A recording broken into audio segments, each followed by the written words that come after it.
بسم اللہ الرحمن الرحیم وَإِنَّكَ لَعَلَىٰ خُلُقٍ عَظِيمٍ صدق اللہ مولانا العظیم۔ حاضرین محترم، ربیع الاول شریف کا یہ آخری جمعہ ہے۔ میں نے ارادہ کیا اور آج کی گفتگو کے لیے جس موضوع کا انتخاب کیا وہ آقا علیہ الصلاۃ والسلام کی حسن و جمال کی باتیں ہیں۔ حضور کے حسن و جمال کا تذکرہ کیا جائے اور محبت سے سرشار دلوں کو جلا بخشی جائے۔ حاضرین مکرم، یوں تو تاجدار کائنات حضرت محمد مصطفیٰ صلی اللہ علیہ وآلہ وسلم کے ذات اقدس سے وقوع پذیر اور وجود مبارک سے وقوع پذیر اور ظہور پذیر ہونے والے بے پناہ معجزات ہیں، ان گنت معجزات ہیں جو آقا علیہ الصلاۃ والسلام کی ذات بابرکات سے ظہور پذیر ہوئے، جن کا عموماً ہم ذکر کرتے بھی رہتے ہیں، پڑھتے بھی رہتے ہیں۔ لیکن جس انداز میں آقا علیہ الصلاۃ والسلام کی خلقی اور خلقی خصوصیات، آپ کے اقوال، آپ کے افعال، آپ کی وضاحت، آپ کی شکل و شباہت، آپ کی رفتار و گفتار، آپ کا مزاج طبیعت، آپ کا انداز گفتار، طرز زندگی، لوگوں سے ملنا جلنا، اٹھنا بیٹھنا، آرام فرمانا، رنگت، حسن و جمال، نقش و نین، ہر ایک بات اور ایک ایک ادا کو انسانی تاریخ میں جس طرح آقا علیہ الصلاۃ والسلام کی ہر ادا کو ضبط تحریر میں لا کر محفوظ کر لیا گیا، انسانی تاریخ میں اس کی کوئی اور دوسری مثال نہیں ملتی اور نہ آگے قیامت تک ملنے کا امکان پایا جاتا ہے۔ تو یہ عمل بھی بذات خود آقا علیہ الصلاۃ والسلام کے عظیم ترین معجزات میں سے ایک معجزہ ہے، کیونکہ یہ ممکن نہیں ہے۔ یوں تو 1,24,000 اور بھی انبیاء ہوئے، اللہ رب العزت نے رسول بھیجے، بڑی بڑی برگزیدہ ہستیاں بھیجیں، لیکن یہ ممکن نہیں ہو سکا کہ ان کی حیات کا ہر لمحہ یوں محفوظ ہو جائے۔ لیکن یہ واقعہ صرف اور صرف کائنات میں اگر ہوا تو وہ ایک ذات کے ساتھ، اور وہ تاجدار کائنات صلی اللہ علیہ وآلہ وسلم کی ذات اقدس۔ تو اس لیے آپ کی ہر شے، ہر ادا اور کلام کے ہر حرف کا محفوظ ہو جانا بھی خود معجزات نبوی صلی اللہ علیہ وآلہ وسلم میں سے ہے۔ اب اسی امر کا دوسرا پہلو کا جائزہ لیا جائے تو وہ امت محمدی صلی اللہ علیہ وآلہ وسلم کی خوش نصیبی اور خوش بختی ہے، جس کے اندر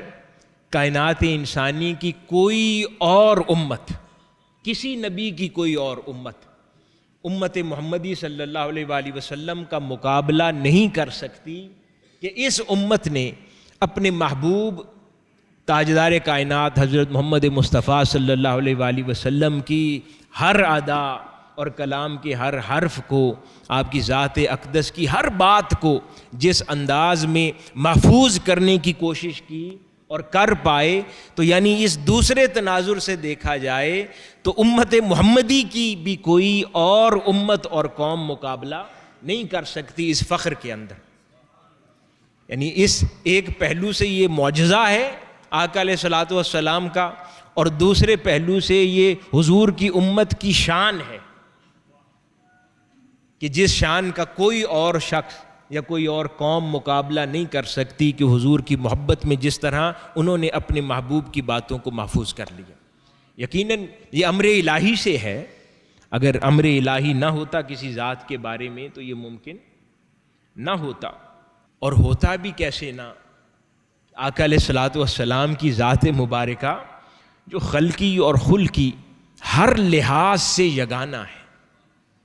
بے مثال ہے، بے نظیر ہے، کوئی دوسری مثال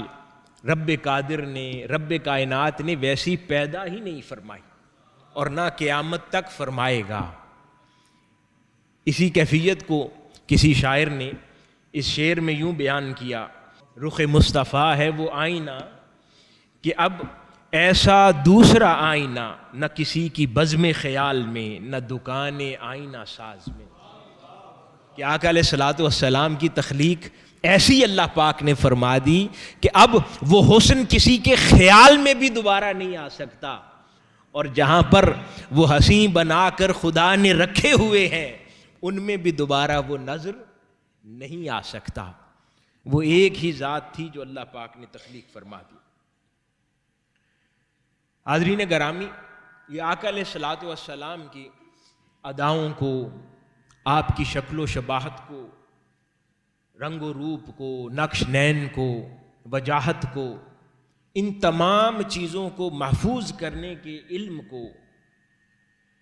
شمائل و خصائص کہا گیا، اور اس کے اوپر کثیر تعداد میں کتابیں لکھی گئیں۔ آقا علیہ الصلوۃ والسلام کے حسن سراپا کا ذکر ہوا۔ یہ بھی ایک عجیب ادا ہے، کیونکہ بہت سے انبیاء ہوئے، اللہ پاک نے یقیناً کئی حسین بنائے ہوں گے، کچھ ذکر کسی کے حسن کا ہو گیا، کسی کی ادا کا ہو گیا، کسی کے ایک معجزے کا ہو گیا، لیکن آقا علیہ الصلوۃ والسلام کے حسن کی بات، چہرہ والضحیٰ کی بات، اس حسین رنگت کی بات، آپ کی زلفوں کی بات، آپ کے نقش نین کی بات، آپ کی نگاہوں کی بات، آپ کی بصارت کی بات، آپ کی بصیرت کی بات، یعنی جس ادا کو دیکھتے چلے جائیں، جس طرح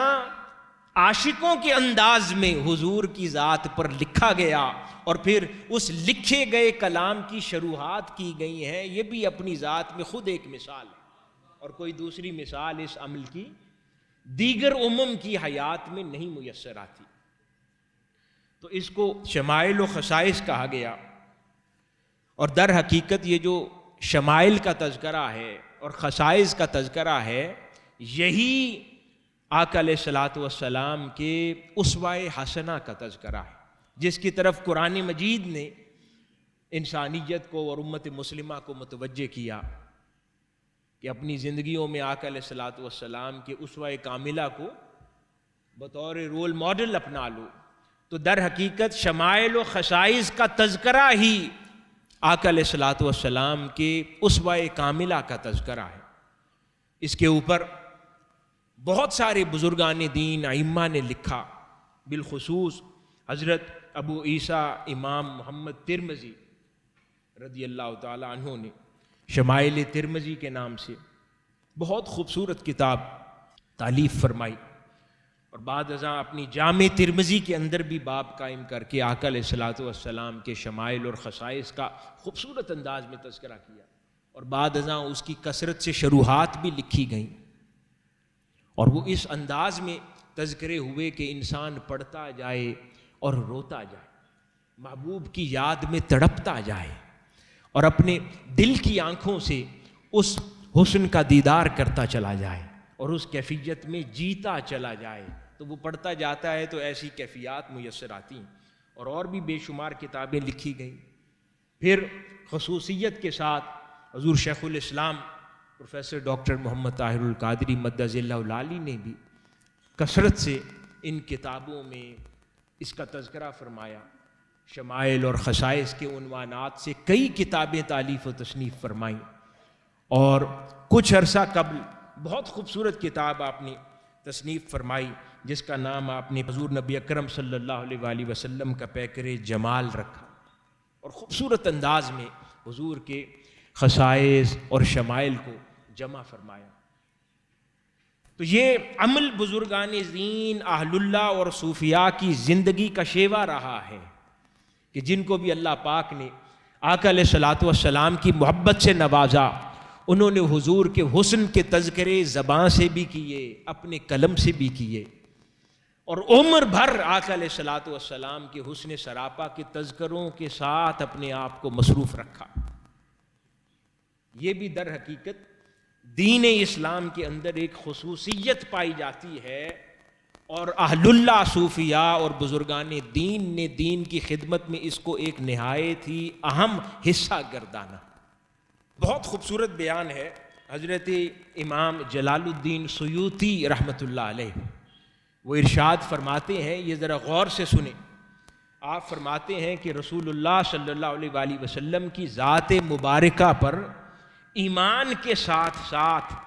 آپ کے حسن و جمال پر ایمان لانا بھی ضروری ہے. اب یہ عقیدے کا مسئلہ ہے، اب یہ ذوق کی بات نہیں ہے.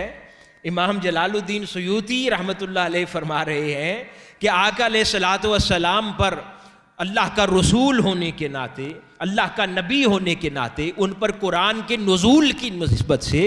ان پر ایمان لانا تو ایک مسلمان کے لیے ضروری ہے ہی صحیح. فرماتے ہیں اس کے ساتھ ساتھ آقا علیہ الصلوۃ والسلام کے حسن و جمال پر بھی ایمان لانا اتنا ہی ضروری ہے. آگے فرماتے ہیں کہ یہ تکمیل ایمان کے لیے نہایت ہی اہم شرط ہے.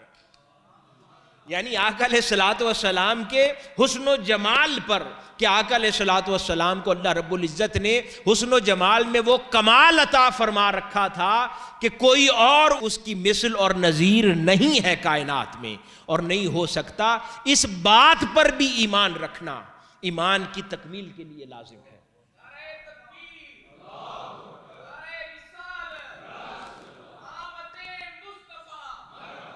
اسی طرح اسی پہلو کے حوالے سے کہ حضور نبی اکرم صلی اللہ علیہ وآلہ وسلم کا حسن و جمال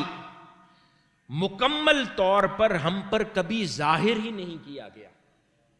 رسول اللہ صلی اللہ علیہ وآلہ وسلم کا حسن و جمال مکمل طور پر ہم پر کبھی ظاہر ہی نہیں کیا گیا. آگے وہ لکھتے ہیں کہ اگر آقا علیہ الصلوۃ والسلام کا حسن و جمال ہم پر ظاہر کر دیا جاتا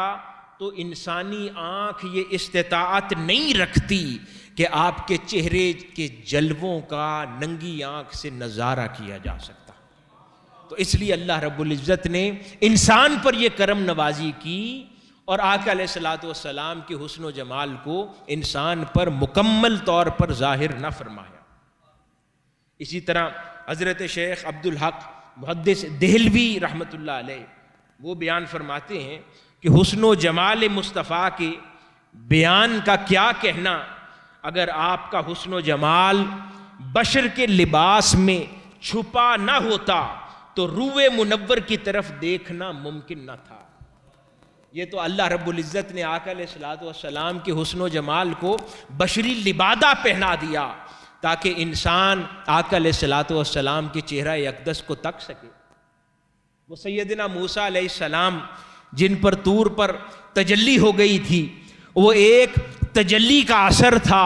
کہ اللہ رب العزت نے آپ کے چہرہ منور کو وہ رعنائیاں، وہ حسن اور وہ نور عطا کر دیا تھا کہ جو ننگی آنکھ سے ایک بار آپ کے چہرے کو دیکھتا اس کی بینائی چلی جاتی. تو یہاں پر تاجدار کائنات صلی اللہ علیہ وآلہ وسلم نہ جانے کتنی مدت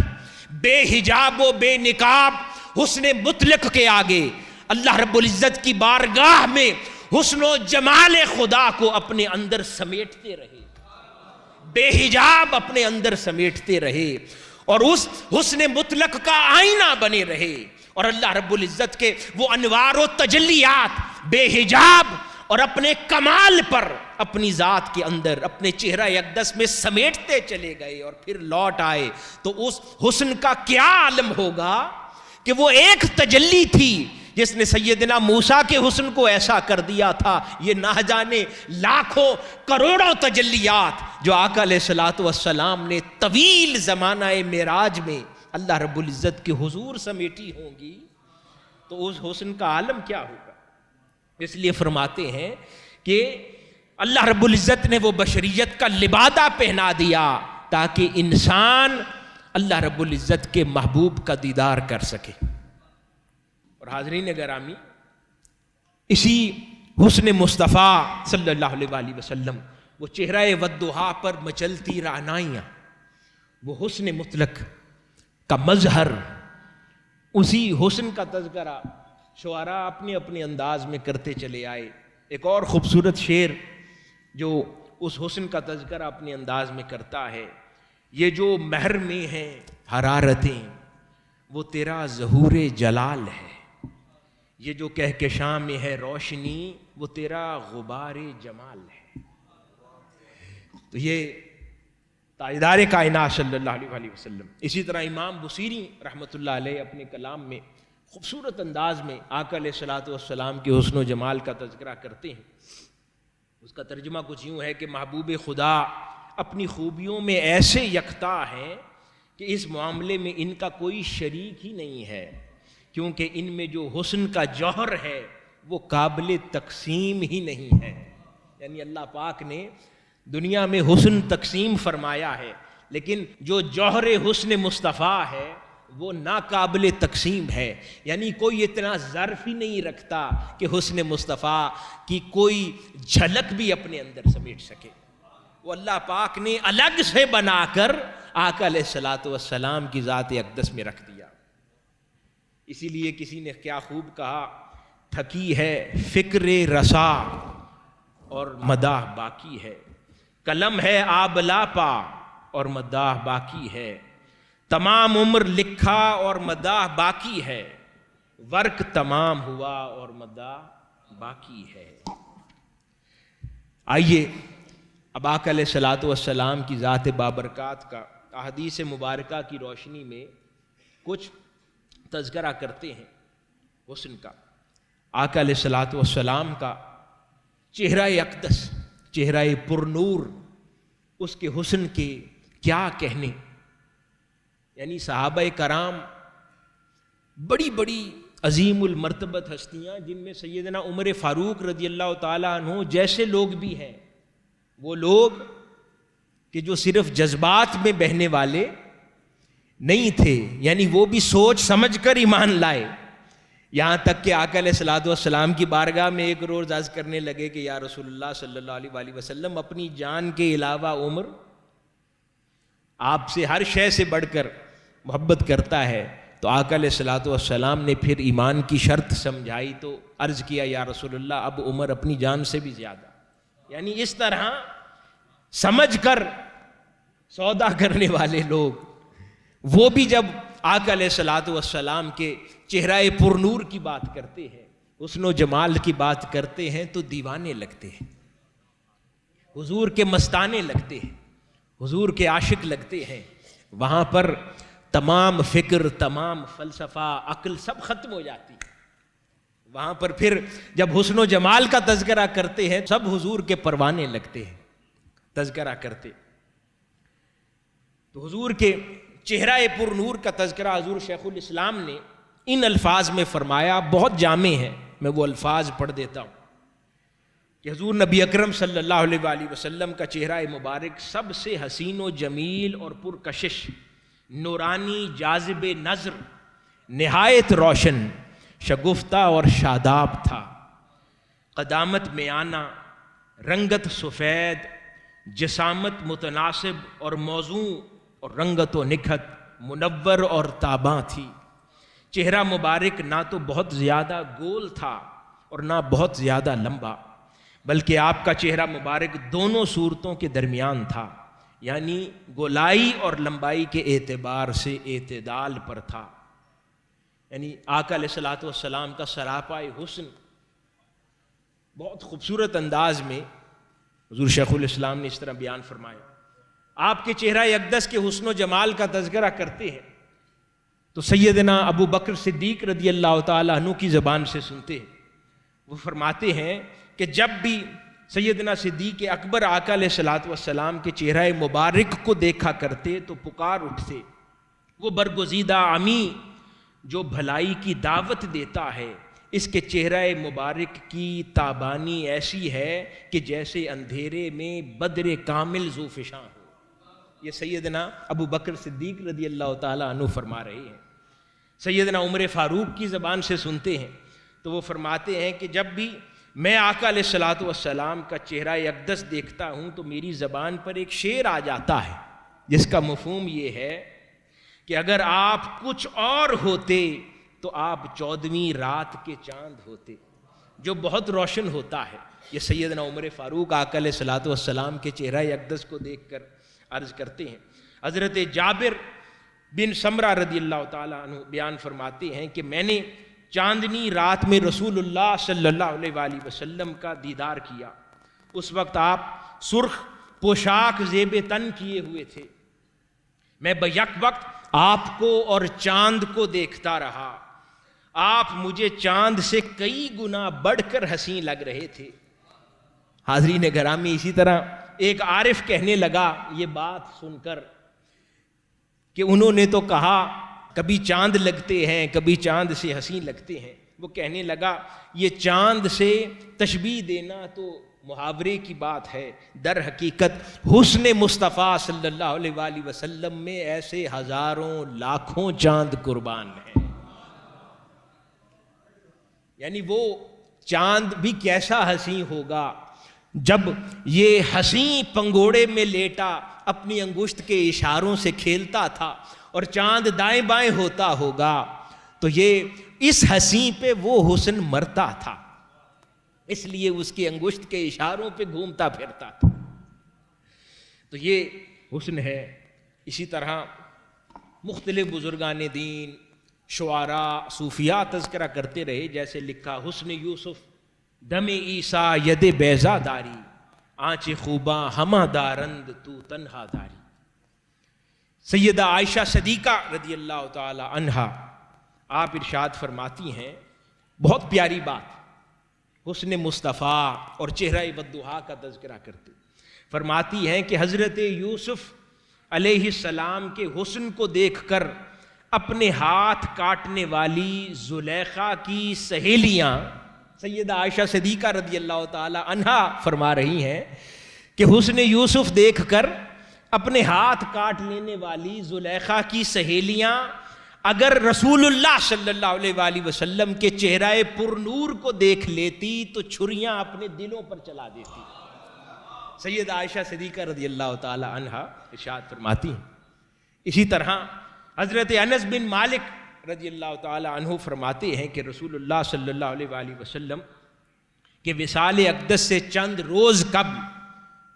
ہم سیدنا ابو بکر صدیق رضی اللہ تعالی عنہ کی اقتداء میں نماز ادا کر رہے تھے کہ اتنی دیر میں رسول اللہ صلی اللہ علیہ وآلہ وسلم نے اپنے حجرہ اقدس سے پردہ ہٹایا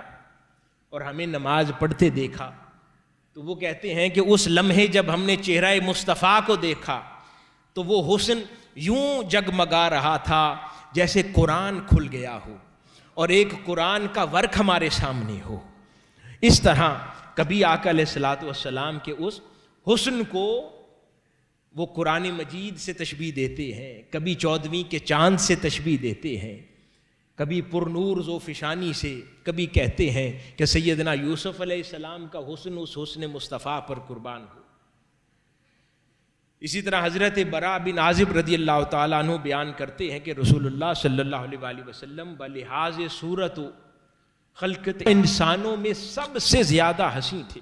سیدہ عائشہ صدیقہ رضی اللہ تعالی عنہا ہی فرماتی ہیں کہ رسول اللہ صلی اللہ علیہ وآلہ وسلم کا چہرہ پر نور سب سے زیادہ حسین و جمیل تھا. آپ کی رنگت و نکھت سب سے زیادہ روشن تھی. جس نے بھی آپ کا یہ وصف بیان کیا فرماتی ہیں اور جو بات ہم تک پہنچی ہے ہر ایک نے آپ کے چہرے کو اور انوار کو 14ویں رات کے چاند سے تشبیہ دی ہے. ان میں سے کوئی کہنے والا یہ کہتا ہے کہ شاید ہم نے 14ویں رات کا چاند دیکھا ہے،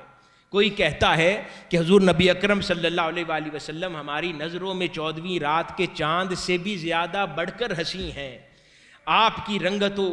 نزہت بہت روشن ہے، آپ کا چہرہ نہایت دلکش اور نورانی ہے اور یہ روح انور زمین پر یوں جگمگاتا ہے جیسے 14ویں رات کا چاند آسمان میں جگمگاتا ہے. یہ سیدہ عائشہ صدیقہ رضی اللہ تعالی عنہا ان الفاظ میں آقا علیہ الصلوۃ والسلام کے حسن کا تذکرہ کرتی ہیں. آگے چلتے ہیں تو آقا علیہ الصلوۃ والسلام کی قدامت مبارک، قد مبارک. حضرت براء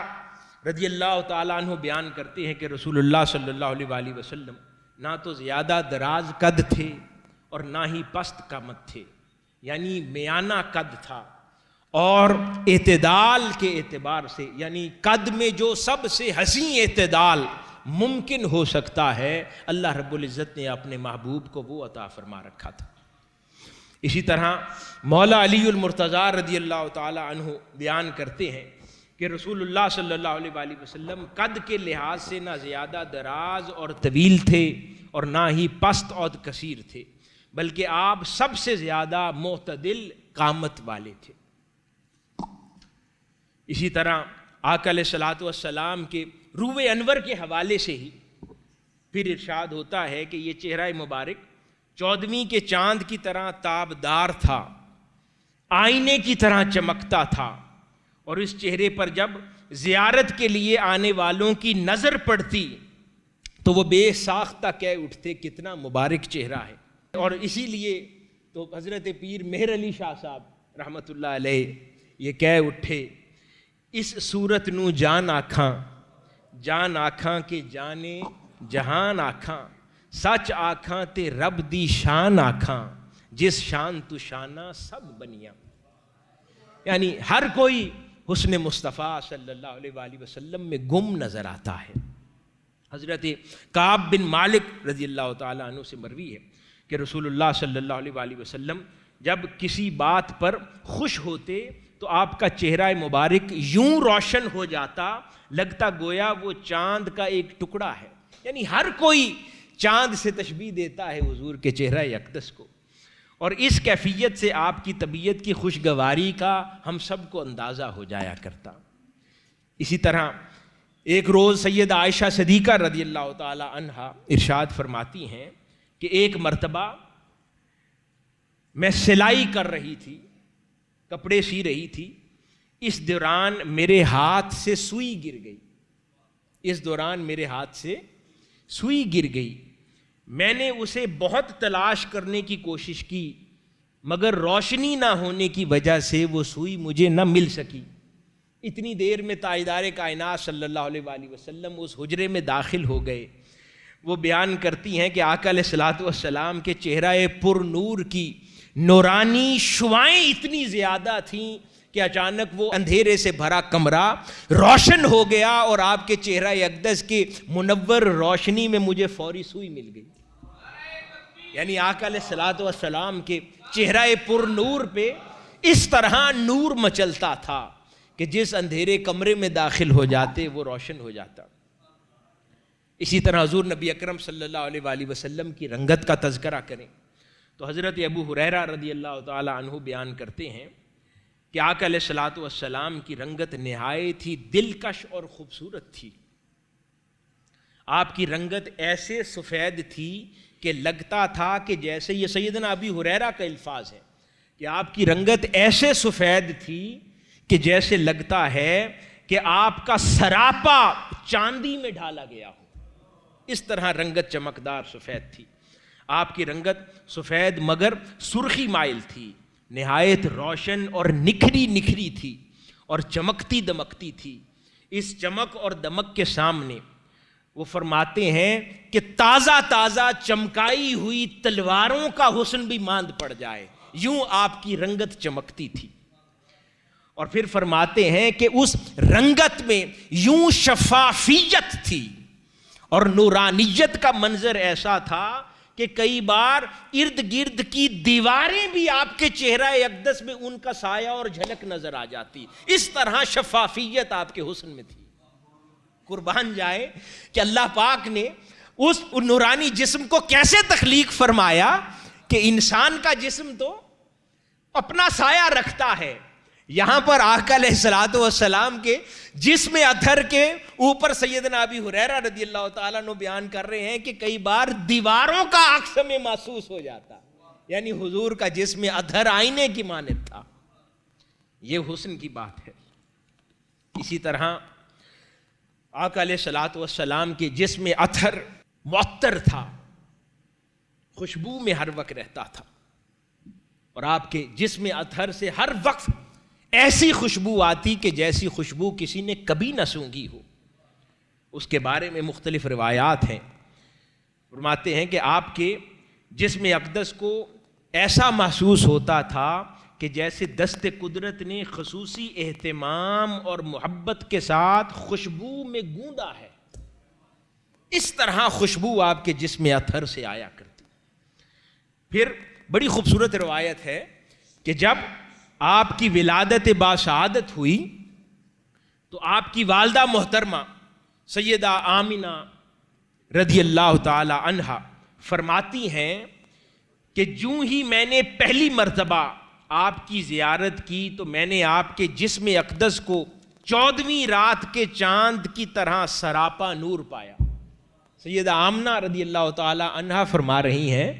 کہ آپ کی جیسے ہی ولادت ہوئی تو آپ کے جسم اطہر کو میں نے 14ویں رات کے چاند کی طرح سراپا نور پایا اور آپ کے جسم پر میل کا کوئی ذرہ بھی نہ تھا اور آپ کے جسم اطہر سے کستوری کی مہک آ رہی تھی. اور پھر اسی طرح سیدہ حلیمہ سعدیہ رضی اللہ تعالی عنہا وہ بیان فرماتی ہیں کہ جب میں آقا علیہ الصلوۃ والسلام کو لے کر اپنے گاؤں پہنچی، میرا گھر تو گھر، میرے پورے گاؤں کا کوئی گھر باقی نہ رہا جس گھر سے کستوری کی مہک نہ آتی ہو. یعنی آقا علیہ الصلوۃ والسلام کے جسم اطہر نے سیدہ حلیمہ سعدیہ کے گھر کو تو مہکا ہی دیا، جس دیہات اور گاؤں میں آقا علیہ الصلوۃ والسلام کا وجود داخل ہوا وہ پورا گاؤں مہکنے لگا، اس گاؤں کا ہر گھر مہکنے لگا. یہ آقا علیہ الصلوۃ والسلام کی ذات اقدس سے خوشبو ظاہر ہوا کرتی. اسی طرح سیدنا علی المرتضیٰ رضی اللہ تعالیٰ عنہ بیان کرتے ہیں کہ حضور نبی اکرم صلی اللہ علیہ وآلہ وسلم کے جسم اقدس کی جلد نہایت ہی نرم و نازک اور آپ کا جسم اقدس نہایت خوشبودار تھا. اسی طرح سیدنا ابو طالب آقا علیہ الصلوۃ والسلام کے چچا وہ بیان کرتے ہیں کہ آقا علیہ الصلوۃ والسلام جب چھوٹے تھے اور میرے ساتھ جب میں ان کو بستر پر لٹاتا اور سلاتا، آقا علیہ الصلوۃ والسلام کا جسم اطہر وہ فرماتے ہیں کہ ریشم سے بھی زیادہ نرم و ملائم تھا، اور جب میرے ساتھ لیٹتے تو ان سے اتنی خوشبو آتی، وہ کوئی خوشبو استعمال نہ بھی کبھی فرماتے تو آپ سے اتنی خوشبو ظاہر ہوتی کہ پورا کمرہ معطر ہو جاتا اور کستوری کی سی خوشبو آتی، ایسی کستوری کہ جیسی کستوری دنیا میں نہ بنی. تو حضرت ابو طالب آقا علیہ الصلوۃ والسلام کے بچپن میں یہ عقیدہ رکھتے ہیں اور یہ کیفیات بیان کرتے ہیں. پھر اس طرح صحابہ کرام بیان کرتے ہیں کہ آقا علیہ الصلوۃ والسلام کے جسم اطہر اور جسم اقدس سے جو خوشبو کی کیفیات تھیں وہ لگانے سے نہیں تھیں. وہ فرماتے ہیں کہ یہ خوشبو آپ کے جسد کا حصہ تھی اور یہ آپ کے جسد اور آپ کی صفات میں سے صفت تھی، اور اللہ رب العزت نے یہ خوشبو بطور معجزہ آپ کو عطا فرما رکھی تھی. اس لیے صحابہ کرام بیان کرتے ہیں کہ آپ جہاں سے گزر جاتے صحابہ کرام کو خوشبو سے اندازہ ہو جاتا کہ اس راستے سے آقا علیہ الصلوۃ والسلام کا گزر ہوا ہے. تو وہ اس خوشبو کو سونگھتے سونگھتے آقا علیہ الصلوۃ والسلام کی تلاش میں روانہ ہو جایا کرتے. یہ آقا علیہ الصلوۃ والسلام کی ذات اقدس سے خوشبو کی حالت تھی. اسی طرح آقا علیہ الصلوۃ والسلام کے چشمان مقدس کی کیا بات کریں، ایسی آنکھیں کہ جس پہ سارا زمانہ قربان ہے، ایسی آنکھیں جس پر سارا عالم قربان ہے، تمام عوالم قربان ہیں، ایسی آنکھیں کہ جنہیں دیکھنے کے لیے خود رب قادر نے آقا علیہ الصلوۃ والسلام کو معراج کی رات اپنے پاس بلایا. پھر اللہ رب العزت ان آنکھوں کو تکتا تھا اور وہ آنکھیں اللہ رب العزت کو تکتی تھی. تو ان چشمان مقدس کی کیا بات کریں، جن چشمان مقدس کا تذکرہ قرآن کرے، اللہ رب العزت جن چشمان مقدس کا ذکر کرے تو انسان ان کا حسن کیسے بیان کر سکتا ہے. لیکن جو صحابہ کرام نے تذکرہ کیا، بیان کرتے ہیں آقا علیہ الصلوۃ والسلام کی چشمان مقدس کا حال. وہ لکھتے ہیں کہ آقا علیہ الصلوۃ والسلام کی آنکھیں سیاہ تھیں، اور سیاہ آنکھیں اہل عرب کے اندر سب سے حسین آنکھیں ممکنہ جو ہو سکتی ہیں وہ شمار کی جاتی تھی، اور بڑی بڑی تھیں اور طبی طور پر سرمگی تھیں. آقا علیہ الصلوۃ والسلام کی آنکھیں سرمگی تھی نیچرلی. اور پھر آقا علیہ الصلوۃ والسلام کی آنکھوں میں جو پتلیاں تھیں وہ سیاہ تھیں، بڑی تھیں، اور جو آنکھوں کی سفیدی تھی اس میں لال رنگ کا ڈورا تھا. یعنی جسمانی اعتبار سے بھی جو بھی آنکھوں کا حسن جس طرح بھی شاعر جیسے بھی بیان کر دے تو وہ بیان کرتے ہیں کہ وہ اس میں جو سب سے حسین ترین ممکنہ آنکھیں ہو سکتی ہیں اللہ رب العزت نے اپنے محبوب کو وہ عطا فرما رکھی تھی جس پر وہ پھر سارا عالم قربان تھا. اسی طرح وہ پھر آگے بیان کرتے ہیں کہ آقا علیہ الصلوۃ والسلام کی پلکیں بھی دراز تھیں، بھویں باریک تھیں اور گتھی ہوئی تھیں، اور شارحین کے نزدیک اس طرح کی آنکھیں اہل عرب میں سب سے حسین شمار ہوتی تھیں. اور اسی طرح فرماتے ہیں کہ آپ کی جو بھویں تھیں وہ لمبی تھیں، دراز تھیں، مگر جدا تھیں. پچھلے دنوں مجھے اتفاق ہوا، کوئی ٹیلی ویژن پر کوئی صاحب بیان کر رہے تھے اور وہ یوں بیان کر رہے تھے کہ آقا علیہ الصلوۃ والسلام کی بھویں ملی ہوئی تھی. تو مجھے سن کر بڑا عجیب محسوس ہوا کہ یہ حسن کے معیارات کی بات نہیں ہے. تو یہ کیسے اس طرح کا تذکرہ؟ تو جو صحیح روایات ہیں اس کے مطابق وہ دراز تھیں مگر جدا جدا تھیں. ان بھووں کے درمیان ایک ناڑ تھی جو کبھی آقا علیہ الصلوۃ والسلام جلال میں ہوتے تو نمایاں ہو جاتی، جس سے ہمیں پتہ چلتا کہ آقا علیہ الصلوۃ والسلام جلال میں ہیں. یہ آقا علیہ الصلوۃ والسلام کے چشمان مبارک کے تذکرے ہیں. مولا علی شیر خدا رضی اللہ تعالیٰ عنہ بیان فرماتے ہیں کہ آقا علیہ الصلوۃ والسلام کی چشمان مقدس سیاہ تھی اور پلکیں دراز تھیں. اسی طرح فرماتے ہیں آپ کی چشمان مقدس کی پتلیاں مولا علی شیر خدا گہری سیاہ تھیں. اور سیدنا ابی ہریرہ نے بھی طویل روایت کے اندر آقا علیہ الصلوۃ والسلام کی آنکھوں کا تذکرہ کیا. اسی طرح سیدنا ابی ہریرہ رضی اللہ تعالیٰ عنہ بیان فرماتے ہیں کہ آقا علیہ الصلوۃ والسلام کی ظاہری حسن تو آنکھوں کا یہ تھا، بصارت کا عالم یہ تھا کہ پھر جس طرح سامنے دیکھے ویسے ہی اپنے عقب میں دیکھتے، ویسے ہی دائیں بائیں دیکھتے، ویسے ہی ہمارے دلوں میں دیکھتے، ویسے ہی ہمارے تصورات و خیالات میں دیکھتے. یعنی ظاہری حسن بھی چشمان مقدس کو اللہ رب العزت نے کمال عطا فرمایا تھا، اور آنکھوں کی جو صلاحیت ہو سکتی ہے وہ صلاحیت بھی اپنے کمال پر تھی، اور جو انسانوں کو نہ دی گئی ہو اللہ رب العزت نے آقا علیہ الصلوۃ والسلام کے چشمان مبارک کو وہ صلاحیتیں بھی عطا فرما رکھی. اسی طرح آقا علیہ الصلوۃ والسلام کی بینی، ناک مبارک، آقا علیہ الصلوۃ والسلام کا ناک مبارک اونچا تھا اور اس کے اوپر ہمیشہ ایک نور کا ہالہ رہتا تھا، وہ چمکتا رہتا تھا، اور آقا علیہ الصلوۃ والسلام کے چہرہ انور کی رونق اور نورانیت میں اضافہ کیا کرتا. اسی طرح آقا علیہ الصلوۃ والسلام کے رخسار مبارک، اس کے بارے میں بیان کیا کرتے ہیں صحابہ کرام کہ آقا علیہ الصلوۃ والسلام کے رخسار اور آپ کی جلد نرم و نازک تھی، آبدار و تابدار تھی، اور نرم و گداز رخسار تھے. ہمہ وقت تازگی اور بشاشت کی کلیاں آپ کے رخساروں پر چٹکتی رہتی تھی. آپ کے رخسار مبارک نہ بہت ابھرے ہوئے تھے اور نہ بہت دھسے ہوئے تھے، کمال اعتدال تھا اور جمال توازن تھا. اسی طرح ان پر سرخی گلاب جیسی تھی. اور پھر وہ بیان کرتے ہیں کہ آقا علیہ الصلوۃ والسلام کے رخسار مبارک اپنی نزاکت اور نرمی میں کمال تھے. اسی طرح ایک اور صحابی نے بیان کیا کہ آقا علیہ الصلوۃ والسلام کے رخسار مبارک ہموار تھے. کسی نے کہا کہ نہایت موضوع اعتدال پر تھے. یعنی ان تمام روایات سے جو سمجھ آتی ہے کہ آقا علیہ الصلوۃ والسلام کے جسد مبارک کے ایک ایک عضو کو اللہ رب العزت نے کائنات میں جو انتہا کا اعتدال اور حسن دیا جا سکتا ہے وہ تمام حدیں اللہ رب العزت نے آقا علیہ الصلوۃ والسلام سے حسن میں پار کروائی ہے. یعنی اس کا کمال عطا فرمایا ہے،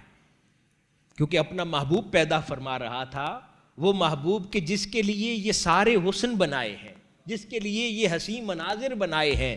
تو پھر جو قلم کی انتہا ہے، قلم اگر کسی کا حسن ڈرا کرنے کے لیے چلے تو جو انتہا ہو سکتی ہے، تو یہ یقینی بات ہے کہ اللہ رب العزت نے پھر آقا علیہ الصلوۃ والسلام کے حسن میں وہ سب رنگ داخل فرمائے ہوں گے کہ جس پر پھر ہر حسن اور ہر رنگ فدا ہو جائے۔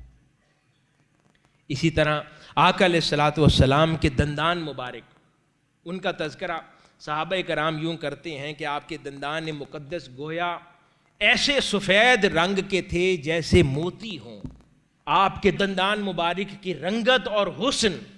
اور ان کی چمک، فرماتے ہیں ہم نے جن و انس میں نہیں دیکھی ایسا کسی کے دندان۔ اور پھر وہ فرماتے ہیں کہ سامنے کے دانتوں میں ایک مناسب اعتدال پر مبنی گیپ تھا جس میں سے نور کی شعائیں نکلتی۔ پھر صحابہ کرام بیان کرتے ہیں کہ جب آقا علیہ الصلوۃ والسلام ہم سے کلام فرماتے اور اپنا لب عطر آپ کا جب کھلتا تو اس سے اس طرح نور ظاہر ہوتا کہ وہ پورا کمرہ روشن ہو جاتا، منور ہو جاتا، اور روشنی اس طرح ظاہر ہوا کرتی۔ اس طرح سیدنا عمر بن خطاب رضی اللہ تعالیٰ عنہ بیان فرماتے ہیں کہ رسول اللہ صلی اللہ علیہ وآلہ وسلم جب مسکراتے تو آپ کے دندان مبارک سب لوگوں سے بڑھ کر خوبصورت اور چمکدار نظر آتے۔ اسی طرح حضرت عبداللہ بن عباس رضی اللہ تعالیٰ عنہ بیان کرتے ہیں کہ رسول اللہ صلی اللہ علیہ وآلہ وسلم کے سامنے والے دانتوں کے درمیان موضوع فاصلہ تھا، جب آپ کلام فرماتے تو یوں محسوس ہوتا کہ سامنے والے دانت مبارک سے نور پھوٹ رہا ہے۔ تو یہ دندان کا تذکرہ ہے۔ پھر آقا علیہ الصلوۃ والسلام کی آواز مبارک، صحابہ کرام بیان فرماتے ہیں آقا علیہ الصلوۃ والسلام کی آواز مبارک میں ایک مناسب روب اور دبدبا تھا، اور پھر اس میں نرمی بھی تھی، گداز بھی تھا، کہ فوری روب اور دبدبا بھی تھا اور فوری دلوں میں اتر جانے والی بھی تھی۔ اور پھر اس آواز کو خود اللہ پاک نے معجزہ عطا فرما رکھا تھا کہ حجۃ الوداع کے موقع پر وہ خطاب فرما رہے ہیں تو 1,24,000 افراد بغیر مائک اور سپیکر کے وہ اسی طرح سن رہے ہیں کہ جیسے انہی سے خطاب کیا جا رہا ہو۔ تو یہ عطا فرما رکھا تھا۔ پھر آقا علیہ الصلوۃ والسلام کے جسم اطہر کے دیگر پہلوؤں کے حوالے سے صحابہ کرام بیان فرماتے ہیں تذکرہ۔ پھر آقا علیہ الصلوۃ والسلام کی گردن مبارک، اس کے حوالے سے صحابہ کرام بیان کرتے ہیں کہ وہ نظر آنے والے گردن کے حصے جن پر نگاہ پڑتی وہ اس طرح چمکدار تھے، ایسے محسوس ہوتا کہ جیسے چاندی میں سونے کی آمیزش ہو۔ اس طرح آقا علیہ الصلوۃ والسلام کے وہ حصے جو ہم دیکھ پاتے جسم کے، وہ اس طرح چمکدار اور نورانی تھے۔ اسی طرح آقا علیہ الصلوۃ والسلام کی ریش مبارک وہ بھری ہوئی تھی، ہمیشہ تراشی ہوئی رہتی، حسین تھی اور مکمل تھی، اور آپ کے وصال کے وقت آپ کے سر انور اور آپ کی ریش مبارک میں کچھ روایات کے مطابق صرف 20 سفید بال تھے اور کچھ روایات کے مطابق صرف 14 سفید بال تھے جب آپ کا وصال ہوا، اور آپ جسمانی طور پر جوان محسوس ہوتے صحابہ کرام کے مطابق۔ اسی طرح